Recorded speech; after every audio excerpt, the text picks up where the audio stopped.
Il vient d'arriver, puis on sent que ça va être... je savais que cette entrevue-là, on a 25 minutes avec Éric, puis je savais qu'on allait faire... Bon, c'est fini, là. Ouais. Parce que les gens qui ne le connaissent pas, il y a un côté très casual, le gars de business. Bon, il a même mis des ailes pour le calmer un peu, parce que quand il parle trop, on va lui donner une aile. C'est du bonbon, hein, Éric? Oh. Ah! J'ai la petite sauce bleue après. Ouais. Vous voyez, c'est pour ça qu'on n'en mange pas, parce que, premièrement, on ne s'entend pas parler, puis deuxièmement, parce que les fils de Cogeco vont être pleins de sauce buffalo. Qu'est-ce que tu veux dire?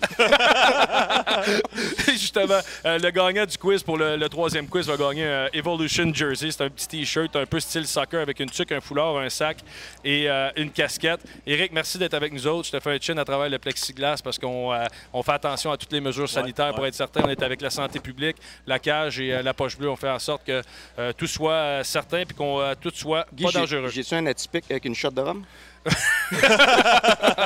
Ben justement, ça, c'est le gin, c'est pas le rhum, c'est le gin de la poche bleue disponible dans toutes les SAQ. Une petite blague, merci de me laisser la chance de le faire, Éric. Très gentil.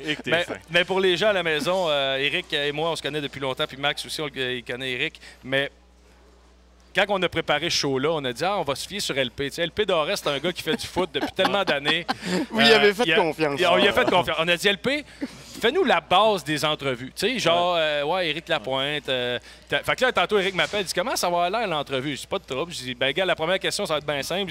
Ton expérience à l'Université d'Acadia.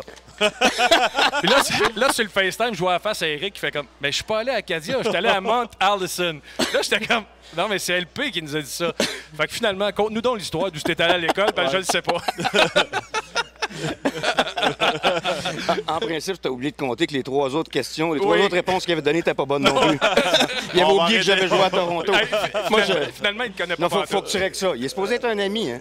Il n'a aucune idée de ce que j'ai fait. Tu veux pas d'ennemis avec des amis de même. Je disais, les boys, je suis content de m'être habillé parce que, tu sais, je suis venu pour votre show. Puis je sais que vous autres, quand vous venez au bureau, vous habillez tout le temps vraiment dressed up.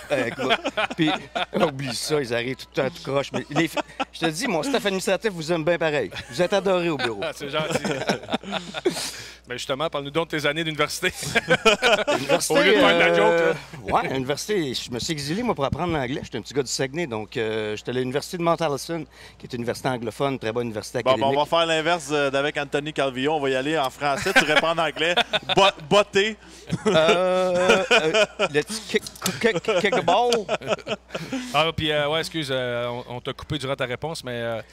J'allais le dire aussi. Faudrait s'habituer. Je regarde où, finalement? Quand t'es dû pour une autre bière, fais juste me faire signe. Tu me le dis, c'est pas intéressant. Hein? Bon, mais Éric, c'est tout le temps qu'on avait avec toi. Je peux t'amener les ailes avec moi? Mais justement, parle-nous de tes années. Tu es allé là-bas, tu as voulu apprendre l'anglais, tu es un gars du Saguenay. Parle-nous un peu de cette expérience-là. Étienne en parlait tantôt, puis il dit c'est pas le chemin qu'on est obligé de prendre aujourd'hui, en 2021, pour un kid du Québec, pour faire du foot professionnel. Toi, tu as pris la même avenue un peu que lui. Pourquoi? Ben moi, il n'y avait même pas d'équipe francophone. En réalité, c'était l'année que j'ai été à Mount Allison, en 95, c'était la première année de l'Université Laval, puis je jouais une année hors concours. Donc, il n'était pas vraiment dans la ligue, même s'il jouait. Donc, tu n'avais pas d'autres options. Beaucoup de Québécois s'exilaient, allaient jouer dans les Maritimes, que ce soit à Acadia, comme LP pense que j'ai joué, ou Saint-FX, St. Mary's. Alors qu'aujourd'hui, justement, les ligues des Maritimes sont autrement moins fortes parce qu'il n'y a plus de Québécois qui y vont. Mais moi, ça m'a permis... Jamais j'aurais appris l'anglais si j'étais à l'Université Laval. Donc, d'apprendre une deuxième langue, ça a été une expérience incroyable. Aujourd'hui, j'ai des amis qui sont à travers le Canada. Donc, d'aller là-bas, c'est sûr qu'une équipe qui est 0-8. On a fini 1-7 ma première année. Puis après ça, on a commencé à monter. Puis quand je suis parti, ils sont tombés à 0-8. Mais ça, c'est une autre histoire. Fait que dans le fond, tu leur ramené une victoire. Quel parcours! Tu m'as dit que tu allais me réinviter pour un show de 2 heures. Mais là, après ça, tu t'en vas à Hamilton comme recrue, mais est-ce que ça t'a fait mal de ne pas être repêché par les Alouettes? Il y a bien des choses qui m'ont fait mal cette année-là. Mettons, on va commencer par le numéro 1. Je venais de gagner pour la deuxième fois le meilleur joueur universitaire au pays. Donc, dans ma tête, j'allais être repêché en première ronde. Donc, tu sais, à l'époque, tu étais sur Internet puis tu essayais de voir les rondes. C'était pas à la télé, là. C'est quand même la Ligue canadienne de football. Donc, première ronde part, je suis pas repêché. Deuxième ronde part, je suis pas repêché. Troisième ronde arrive, puis je suis repêché par les Esquimaux d'Edmonton. Par Don Matthews, qui venait juste de signer avec les Esquimaux. Donc, en réalité, Don Matthews, il s'est ramassé avec moi puis il voulait pas m'avoir. C'est pas lui qui a fait le repêchage. Donc, j'ai été coupé pendant le camp d'entraînement puis ils m'ont dit, va jouer ta 5e année universitaire. Il te reste 21 verges, perds de record de tous les temps. J'ai dit 21 C'est verges. ça qui t'ont vendu. J'ai 2 jeux à faire, le record va être bâti. Arrête de me mentir d'en face. Puis c'est là que Ron Lancaster m'a appelé en plein milieu du camp d'entraînement. Ils avaient eu des blessés lors de le premier match hors concours.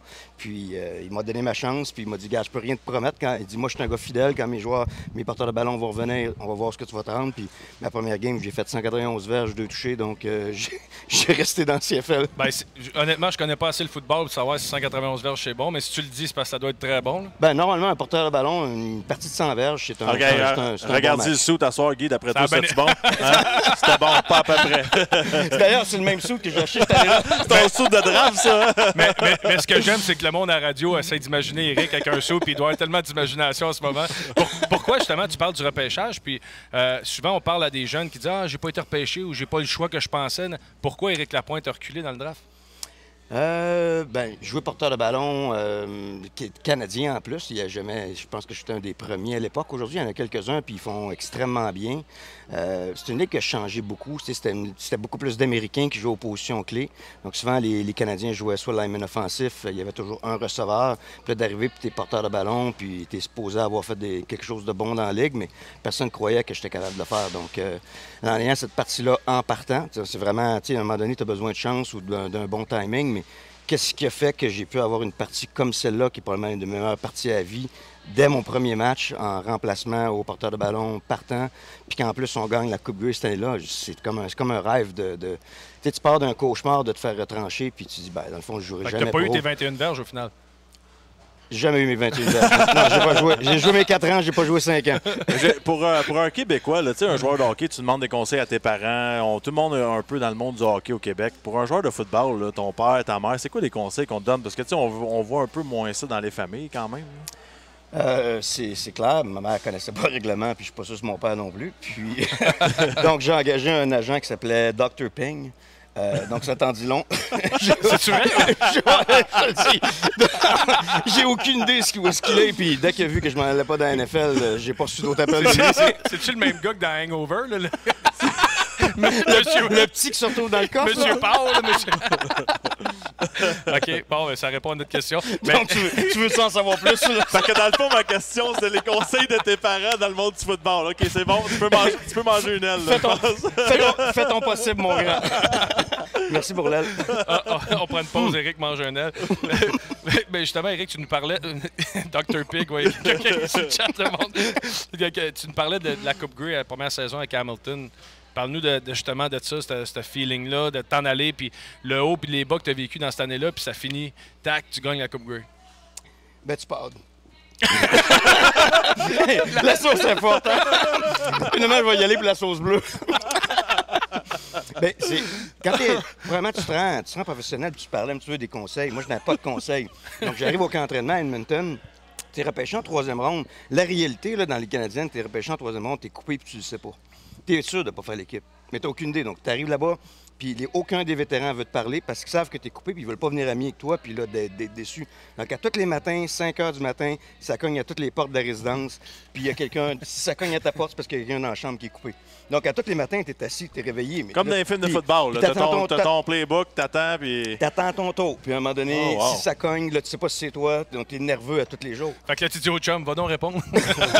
C'est incroyable, pareil. Non, c'est probablement une de mes pires expériences à vie, mais ça forme le caractère aussi. Donc, quand ils m'ont coupé après le match sur concours, je savais même pas qu'en réalité, tu peux garder autant de joueurs que tu voulais jusqu'au premier match sur concours. Donc, j'étais là au premier match sur concours, pas parce qu'ils voulaient que je sois là, c'est simplement que je comptais pas.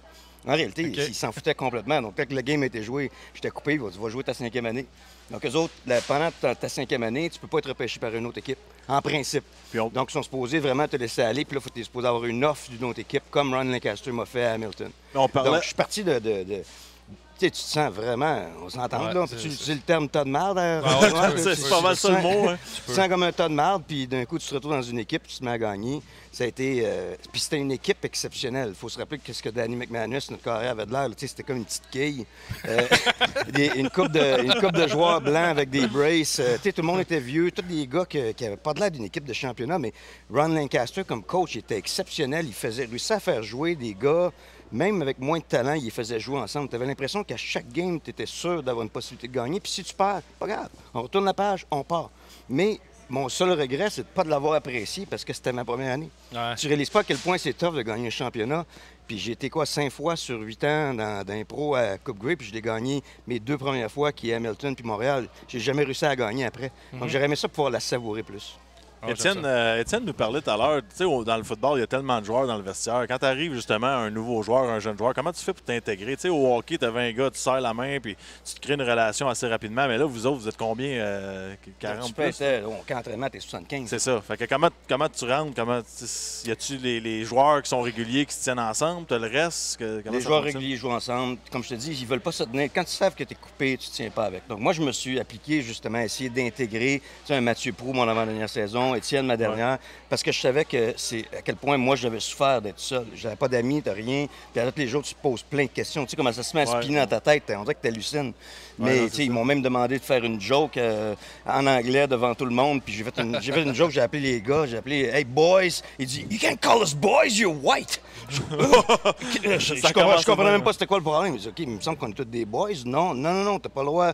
Tu essaies de comprendre les différentes cultures. Là. Il y a plein de monde qui arrive de partout. Il y en a qui arrivent du Mississippi, il y en a qui arrivent de la Louisiane. C'est complètement différent. J'avais jamais vu des gars comme ça universitaires. Jamais.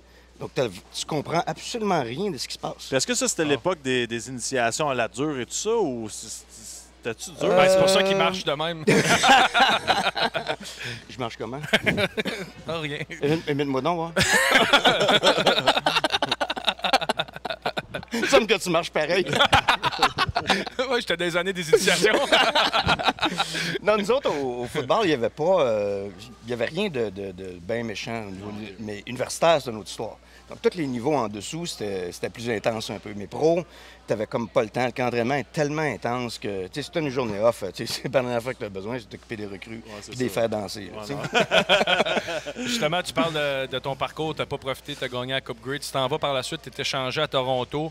Puis, après avoir passé de champion de Coupe Grey, tu vis un peu le cauchemar à Toronto. C'est pas ce que tu t'attendais. Non, surtout que je viens d'avoir une saison incroyable. J'étais en nomination pour recrue de l'année, puis t'es échangé. J'étais échangé contre le meilleur. Je savais qui j'étais, là. J'étais pas le meilleur joueur de la Ligue, mais j'étais échangé contre le meilleur joueur de la Ligue, Michael O'Shea, qui est encore. Aujourd'hui, il est coach des Blue Bombers de Winnipeg. Tu fais échanger contre Mike O'Shea. Lui, il veut pas venir à Hamilton, parce qu'Hamilton et Toronto saillissent. Puis moi, je me ramasse à Toronto, mais ils nous annoncent ça peut-être 2 semaines avant le camp. Puis là, j'arrive, puis il y a un coach avec un sou rouge. Les ergonos sont bleus, là. Puis il me dit, Éric, on va jouer un wishbone attaque avec 3 porteurs de ballon canadiens. 3 porteurs de ballon canadiens, il n'y en a même pas un dans la ligue. Il dit, on va en mettre 3 wishbone. Je pense que j'ai pas vu ça depuis les années 50. 3 porteurs dans le backfield. Ça n'existe même pas. Donc, il y avait du monde qui arrivait au camp. C'était complètement fou. On n'avait même pas d'eau au camp d'entraînement. Ils servaient des popsicles. Je niaise pas. En plein milieu de la saison, Mike Pinball Clemens, qui à ce jour, qui est probablement un des gars que j'admire le plus, ils ont congédié le coach. Mike Pinball, il est joueur puis il devient coach comme Reggie Dunlop. T'as-tu déjà vu ça? Comment te prendre du sérieux comme ligue? On va changer nom de sujet. Tu sais, pas une gorgée. C'est sûr que ça n'a pas de l'air. J'ai jamais vu quelque chose comme ça. Mais la Ligue a changé énormément depuis ce temps-là. Donc ça, c'est probablement les dernières stupidités que j'ai pu voir. Tu sais, oublie pas que la Ligue est tombée de partir d'une Ligue extrêmement forte à quasiment en faillite quand on a fait l'expansion aux États-Unis. Puis après ça, d'essayer de se remonter. Puis la NFL les a sauvés. Donc la Ligue canadienne est devenue de plus en plus forte par la suite. Le fait que les Alouettes, justement, remplissaient leur stade. Le Montréal était devenu comme un gros marché. Donc il y a plusieurs équipes qui ont remonté par la suite. Tu regardes aujourd'hui Winnipeg, Saskatchewan, il y a des endroits où c'est formidable. Ça va extrêmement bien. Il y a peut-être Toronto qui tire toujours de la patte. Là, c'est sûr que les Alouettes, les dernières années, ça a été plus tough un peu, mais on n'a plus les mêmes... Tu sais, les jokes qu'on faisait à l'époque sur la Ligue, ça fonctionne plus. C'est rendu... là, c'est beaucoup plus sérieux. Ben oui. Mais là, un joueur-entraîneur, là, juste pour que tu m'images un peu, il arrive-tu avec ses épaulettes entre les corps à demi, je veux dire, puis il explique des jeux au board? Ça ressemble pas mal à ça. C'est vraiment comme Reggie Dunlop, sauf sans le soute en cuir. Ça fait son soute complètement, le soute brun avec le veston et les pantalons éléphant en Moi, cuir. je me suis toujours dit que j'allais avoir un soute en cuir de même au complet. Après ça, tu pars de Toronto, puis tu t'en viens à Montréal. Parle-nous... Tu sais, tu as fait Hamilton, Toronto, puis là, tu arrives dans la grande ville, tu arrives chez vous. Ça doit être écœurant comme feeling. Comment c'est arrivé, justement, d'arriver à Montréal? Parce qu'ils avaient oublié d'enregistrer mon contrat. Ils avaient vraiment oublié d'enregistrer mon contrat à Toronto. Je suis tombé agent libre. T'es sérieux? Oui, donc ils m'ont fait signer un contrat. Donc ils m'ont payé comme si j'étais payé un nouveau contrat. Donc ça allait extrêmement bien à Toronto au niveau monétaire, mais ils n'ont pas enregistré le contrat. Donc, je me retrouve agent libre l'année d'après. Donc, je suis pas obligé de jouer à Toronto. Je peux choisir l'équipe que je veux. Jim Pop m'approche. Puis, évidemment, Mike Pringle est ici à Montréal. Donc, c'est pas vraiment une bonne place pour venir jouer comme porteur de ballon. Mais comme j'avais eu une mauvaise expérience à Toronto, je voulais commencer peut-être à travailler. Je me dis, si un jour je pars ma business, j'aimerais que ça soit à Montréal. C'est ici que mes amis sont. Ça faisait déjà 4 ans que je suis au Nouveau-Brunswick, 2 ans en Ontario. Il était temps de revenir à la maison. Donc, venir à Montréal puis revêtir. Je me rappelle encore Denis Larouche qui m'accueillait avec mon chandail. Il m'a donné le numéro 9 comme Maurice Richard. Il dit, tu vois, ça fait québécois, ça. Non, je veux mon numéro 5. Mais j'étais accueilli par Annie, donc j'étais bien content. Ah, wow. C'est hot, ça. Je la vois là-bas. Mais puis je suis sûr qu'elle se souvient à ce moment-là. Mais là, ça, je sais pas de rien dire. Là. À quel point... Non. Hey, comment? Je peux-tu ouvrir le Je pense qu'il est temps de manger une aile. Je peux se prendre la sauce bleue. Ce blanc était commandité par Budweiser. À quel point est-ce que ça l'ouvre les portes, justement, pour un Québécois de jouer dans une organisation professionnelle à Montréal? Tu viens de le mentionner, tu pensais à ton après-carrière. À quel point tu penses que c'était gros pour toi de revenir à Montréal, pour ton futur? Je pensais pas nécessairement à côté business. Je savais juste que je voulais m'établir un endroit. Donc, tu signes en Saskatchewan, tu ne partiras pas à entreprise quand tu sais que c'est impossible que je vais vouloir demeurer en Saskatchewan. Pas être plate, j'espère qu'il y a des gens de Saskatchewan qui ne commenceront pas à appeler, là, mais je savais que j'allais finir ici. Donc, c'était moins, je le voyais moi comme une opportunité que plus le fait que je voulais revenir à la maison. Mais c'est clair que, si tu as du succès, l'équipe a du succès, puis les Alouettes étaient exceptionnelles. En 2002, d'avoir la parade, d'avoir la première Coupe Grey, ça a tourné beaucoup mieux que ce que je pensais. Mais je ne le faisais pas nécessairement pour cette raison-là. Nous, je dirais que j'avais l'avantage du contraire de vous. Nous, on était suffisamment, t'étais juste populaire comme équipe, mais personne ne venait de gosser. C'est pas comme quand j'allais à l'épicerie avec Guillaume, puis on peut pas avancer, puis il y a toujours quelqu'un qui venait « Hey, peux-tu prendre une photo, Guillaume? Peux-tu prendre une photo? » Moi, je prenais juste des photos qu'une canne de soupe, une soupe chunky d'assiette. La soupe chunky. J'en avais pas d'autres problèmes, là, Donc, tu étais payé pour les photos, hein? Donc, c'est un juste milieu. Puis les gens, en plus, ils nous voyaient comme des joueurs sympathiques, vu qu'ils savaient qu'on n'était pas payés comme des athlètes professionnels. Donc, on était proche des partisans. Larry Smith faisait un travail incroyable de ce niveau-là aussi. Donc, je pense que ça a été une expérience formidable, je ne changerais rien. Il y a quelque chose qui m'intéresse dans ce qu'Étienne nous a dit tantôt, dans ce que tu nous dis. Les deux, vous êtes venus à Montréal un peu dans la même vision de l'après-carrière. Penses-tu que c'est encore pareil aujourd'hui quand les Québécois signent chez nous? Probablement, parce que peu importe que tu joues sur une unité spéciale, mais tu sais, t'es ici, c'est populaire, les gens, c'est ta radio, ta RDS, qui est quand même notre poste à nous. Là, il reste que TSN, ça couvre le pays au complet, mais RDS, ça couvre les Alouettes. Puis, si tu veux moindrement faire quelque chose qui va être qui est dans la vente ou dans la relation publique, ça va toujours t'aider d'avoir passé par les Alouettes. Puis tu peux probablement faire une transition, parce qu'il reste que le football, tu as quand même certains temps libres. Donc, quelqu'un qui veut partir une entreprise, un peu comme moi, je suis parti avec pas de clients. Donc, tu as bien beau dire que tu travailles, mais tu n'as pas de clients. C'est tough un peu. Je me suis acheté 3 sous de chez l'abbé, puis j'avais une job. Mais justement, tes débuts là, dans ce monde-là, c'était particulier. Tu l'as dit tantôt, on va te recevoir une autre fois pour justement aller plus longuement là-dedans, puis des parties de la Coupe Grey, puis quand vous avez gagné ces choses-là. Mais non, ça, on n'en parlera pas. On n'en parlera pas. Mais tes débuts dans le business aujourd'hui, tu travailles dans le... Moi, j'ai un blanc d'humour. Vas-y donc. T'es un client, c'est bon aussi. Tu travailles dans... C'est un planificateur financier. Puis moi, je fais partie du groupe avec Eric chez SIAS. Moi, je suis concierge. Puis, justement, il reste 3 minutes. Comment ça... Puis tu vas rester avec nous autres. On va te recevoir tantôt, plus tard, pour jaser de prédictions de foot. Mais comment ça a starté ta business? Parce que l'histoire était tellement intéressante. Je voulais juste... J'avais fait mes études en finance, puis je voulais commencer... évidemment, tu veux commencer comme travailleur autonome, donc tu n'as pas de clients, donc tu vas te bâtir une clientèle. Donc, je m'étais acheté... J'étais gêné en plus, donc j'arrive dans le vestiaire des Alouettes. Je m'étais acheté 3 sous au labé pour de vrai, mais tu sais, quand tu as des grosses épaules, tes épaules larges, donc ça vient avec le pantalon. Donc, quand tu as 44 d'épaules, ça vient avec des 38 d'épaules. Donc, c'était comme mon sou, c'était comme un parachute, puis je le savais pas à cette époque-là. Je trouvais que j'étais cute, mais je me promenais dans le vestiaire avec mon sou, puis le monde disait, il nous gosse pas, il vient pas nous parler. Je venais pas leur parler parce que j'étais gêné, je voulais pas déranger personne, mais en réalité, j'étais juste gêné. Sa business, ça doit bien aller. Puis là, le 11 septembre est arrivé, je me rappelle encore des gars comme Mike Pringle qui venaient me voir et disaient Rick, qu'est-ce que tu penses d'acheter des stocks d'armement? Puis là, je m'en allais au bureau, j'avais aucune espèce d'idée. Je m'en allais au bureau, j'essayais de répondre aux questions. Je revenais le lendemain avec la réponse. Écoute, moi, je courais entre les deux. Là, je finissais la pratique, je partais à courir, j'étais encore en soir, je mettais mon sou, je me mettais à travailler, puis je pouvais travailler tard. Donc, je dirais que la fin de ma carrière a été.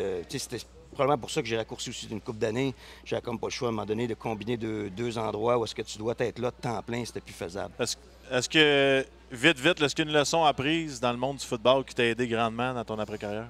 Clairement. L'esprit d'équipe, comment travailler ensemble. Dans la victoire comme dans la défaite, tu vois vraiment la différence. Pourquoi tu réussis à gagner?